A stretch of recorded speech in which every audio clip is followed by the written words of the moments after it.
Hello! Welcome sa Civil Engineering Sample Problem about surveying. So tara at isolve na natin ang ating sample problem for today.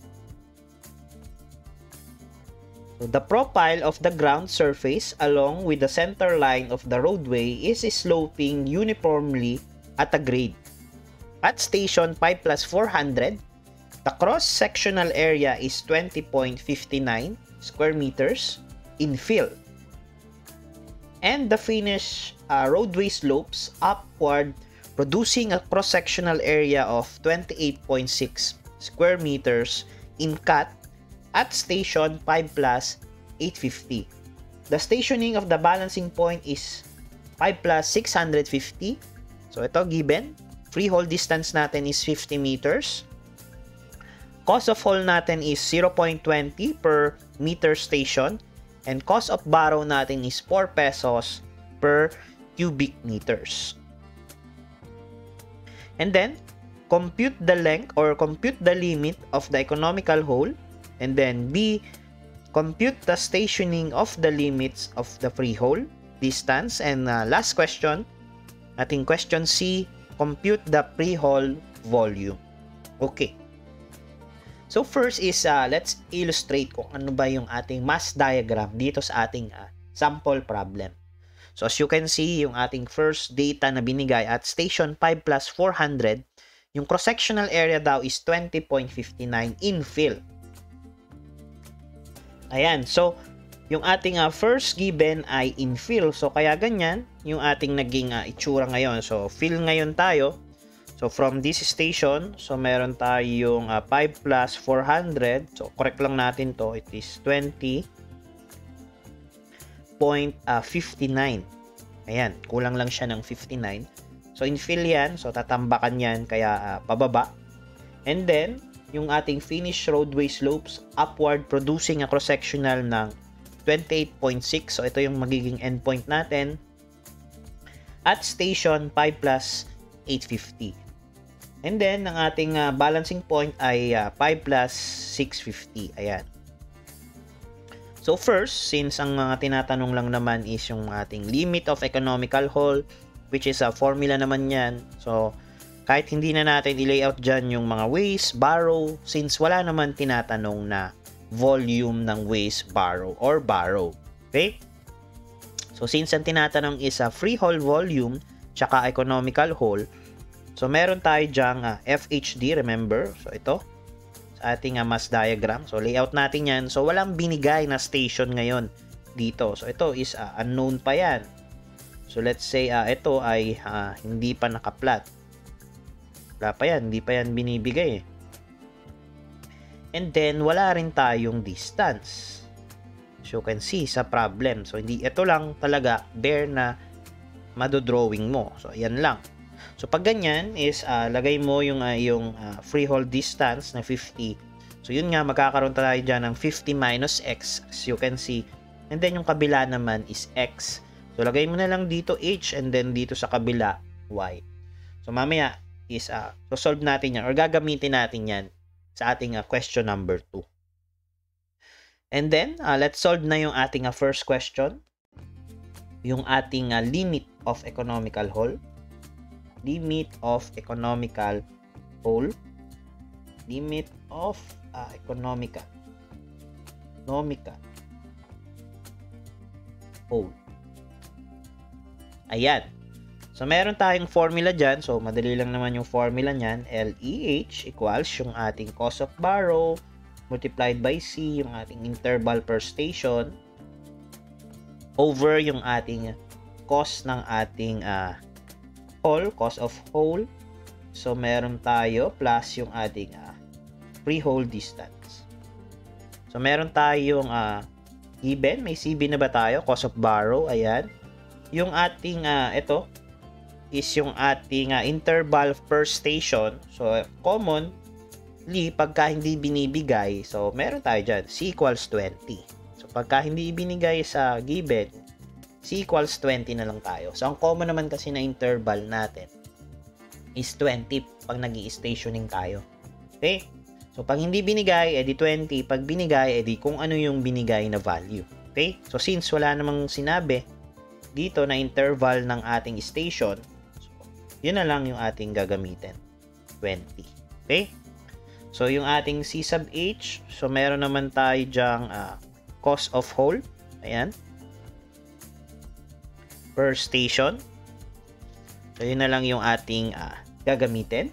And then, meron tayong free hole distance na 50 meters. So, direct sub lang tayo. So, CB natin is 4 multiplied by 20 over yung ating cost of hole is 0.2 plus yung ating free hole distance na 50. Meron tayong limit LEH equals 4 times 20 over 0.2 plus 50. So, meron tayong 450 meters. 450 meters. Ayan. And this will be our final answer. Ganun lang. Ang importante lang dyan is kabisado yung ating formula. Itong ating LEH. So, for our next question, medyo gagamitan lang natin to ng mga ratio and proportion. Okay? So, kuha muna tayo since wala tayong mga value or wala tayong mga stationing. So, magbe-base tayo dito. Kailangan natin makuha yung length na to para makuha natin yung limit dito sa ating fill and then yung limit dito sa ating cut. Okay? So, meron tayong ima-minus and then ipa-plus. So, let's solve for x. Okay? Using yung ating, ito may distance naman. Then, meron naman tayong 50 minus x and something. So, similar triangle na lang tayo. Okay? Pwede nga dito tayo kumuha sa side na to and then pwede naman dito sa side na to. So, any of the two naman. Pero, layout muna natin yung ating LEH. So, as you can see, meron tayong limit of economical hole. So, meron tayo dyang 200 dito and then 250. So, bakit? Kasi ito, yung ating distance nito is, ito ay 850 minus 650, yan ay 200. Dito naman, 650 tsaka 400, 250 ang length niya. So, dun niya nakuha. Which is, kung iisipin mo, parang ito na rin yung naging limit ng ating economical hole. Kasi nag-total siya ng 450 meters. But, para makuha mo yan without solving this, is ayun lang. Yung 850, given naman yan, binigay naman yan, ayan o. Then 650, ayan o. At saka yung 5 plus 400, ayan. So, meron na agad tayo. So, ang gamitin na lang natin itong right side. So, itong bigger triangle and then itong smaller triangle. So, yan yung i-ratio and proportion natin. Okay? So, meron tayong h over x dito para sa ating smaller triangle equals yung ating height nung isa ay 28.6 over 200. So, itong triangle naman na to, yung gagamitin natin, yung malaki. Which is 200 tsaka 28.6. So, magkakaroon tayo dyan to simplify. So, meron tayong h equals 28.6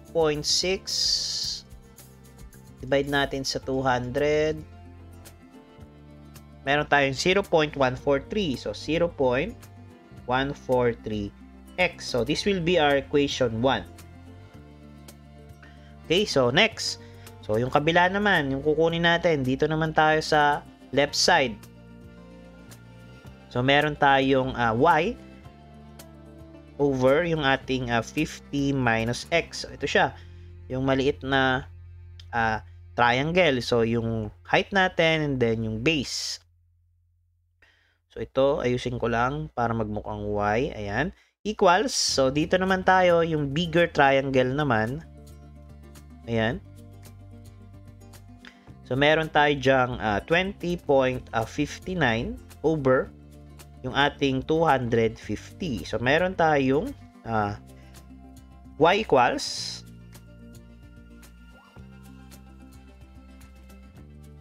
20.59 over 250. So, meron tayong 0.08236. Ituin natin. 0.08236 multiplied by 50 minus x. So, this will be our equation number 2. So, tingnan mo yung dalawa nating equation, may masosolve ba tayo? Wala. Kasi may tatlo yung unknown natin eh. So, meron tayong x, h, tsaka y, yung ating unknown. So, hindi natin masosolve kasi meron tayong 2 equations, 3 unknown. So, unsolvable yun. So, hanap pa tayo ng isa pa na pagkukunan natin. Which is yung ating isang volume nito. Equal naman siya sa volume nito, di ba? So, meron tayong tinatawag na yung ating volume ng ating embankment. Equal naman yan sa volume ng ating excavation. Di ba? Ang ukay natin dito sa freehold distance, equal yan. Ibig sabihin, itong dalawa, equal yan ng value. So, paano ba? Kukunin natin yung volume nito. Left and right side. So, yung embankment natin, ito. Tapos, yung ating excavation, ayan. Na ating value. Okay? Sorry, ito pala yung ating excavation and then ito naman yung ating embankment. Okay? So, meron tayo para sa embankment na ating h over x or 50 minus x tsaka y. So, triangle lang din yan. So, yung ating volume dyan is 50 minus x multiplied by y over 2. Diba? Equal siya sa ating volume ng ating excavation na h multiplied by x. Meron tayong hx over 2. Ayan. So, ito naman yung ating equation number 3. Equation number 3. Ayan, so may tatlo na tayong equation and then tatlo din yung unknown natin, x, y, tsaka h. So, solve na lang natin siya dito or i-substitute na lang natin yung mga value niyan. So, una natin mako-compute dyan is yung pwede yung x, pwede yung y, pwede yung h. Okay, pero ang magiging masasolve natin dyan for sure kasi x yun yung ating nakaprepare para sa equation. So, i-substitute lang natin. So, meron tayo dyan 50 minus x. So, anong value ng y natin from equation 2? So, ayan. So, meron tayong 0.08236 multiplied by 50 minus x ayan, over 2 equal. So yung h natin is 0.143x multiplied by x over 2. Since magkakaroon tayo ng quadratic dyan, expect natin magkakaroon tayo ng 2 answers. So, let's see kung alin doon yung most acceptable. Okay? So, x equals, so may dalawa tayong magiging sagot x sub 1 and x sub 2. So, type lang natin 50 minus x multiplied by 0.08236 by 50 minus x dalawa over 2 equals ating 0.143 x squared over 2. Chip solve natin. So, let's try 0 muna. So, meron tayong 21.5733. 21.5733. So, let's try din naman ating, sabihin natin 100. So, ganun pa rin. 500. So, ganun pa rin. So, sabihin natin 1,000. So, I think siya na lang yung nakukuha nating answer. Let's try pa. Nating 50. So, ganun. So, may, baka 0.1. So, 0.01. So, ayan. So, ayan. Di binigay yung ating dalawang answer. But, most likely, minsan kasi pagka quadratic yung ating nagiging equation, dalawa yung binibigay na sagot. So, ito na lang yung ating ginagamit, yung most accepted. So, 21. accepted naman siya kasi malapit naman siya dito sa ating mga value. So, pagka nag-more than dyan, imposible naman yata na yung maging value ng h natin is or ng ating x ay mas mahaba pa dito sa ating length na yan. For example, 300. So, di ba? Mas mahaba pa dito. 300 left and right. So, ganun. So, dun mo siya madedetermine. So, this time, walang binigay. So, di okay. So, yan na yung ating nakuhang value for x. So, yan na ba yung sagot? Is hindi pa. Kasi, hindi naman yan yung hinahanap. Ang hinahanap is yung ating mga station. So, meron lang tayong value ng x. So, that way, ma-add na natin siya dito. So, for our first question, first ba? Or second na pala. For our second question, yung ating limits ng mga freehold, limits of freehold distance,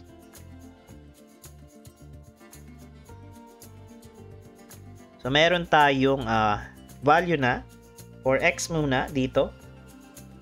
Sa ating right side muna tayo. So, meron tayong 5 plus 650 plus x. Meron tayong 5 plus 650 plus yung ating x. Store natin yan sa A. So, let's store this sa A. Ayan. Okay. So, meron tayong first station na 5650 plus A. So, meron tayong 5 plus 671. 5 plus 671.5733. So, ito, in-store natin yan sa A. Okay? 5671.5733. Ngayon, yung isa naman, so meron naman tayo dito, papunta naman tayo sa to the left. So 50 minus x muna yan. Meron tayong 5 plus 650 minus yung ating 50 minus x. Ayan. Meron tayong second station, yung ating limits. So, palitan lang natin to. 50 minus a. So, ito ay minus sign. Ayan. So, meron tayong 5621.5733. 5 plus 621.5733. And this will be our final answer. So, itong dalawa. Limits eh.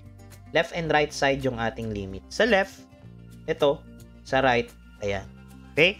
Now, for the compute the freehold volume naman, yung ating problem. So, as you can see, so ito kasi ginamit 20 kaya hindi nag-match. So, mas accurate yung naging sagot ko. Okay? So, for our freehold volume, so ito, volume lang. So, parang ito kanina, yung volume ng ating embankment, tsaka yan. Yan lang din yun. So, i-rewrite lang natin yan, volume ng ating freehold. Freehold. So, meron tayong h over x over 2 equals. So, yung h natin, na-compute na ba natin? So, hindi pa. So, substitute lang tayo ito. So, may x naman tayo na 21.5733. So, ito na lang. Lagay natin na naka in terms of x, 0.143 ba? 143. Yung x, lagay natin. X multiplied by yung ating x over 2. But, itong x natin, naka-store yan sa A, both side. So, squared na lang natin. So, meron tayong volume ng freehold na 0.143A squared over 2. Meron tayong 33.27.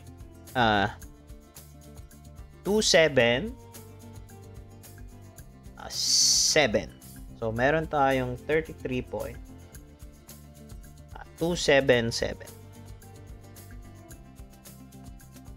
cubic meters.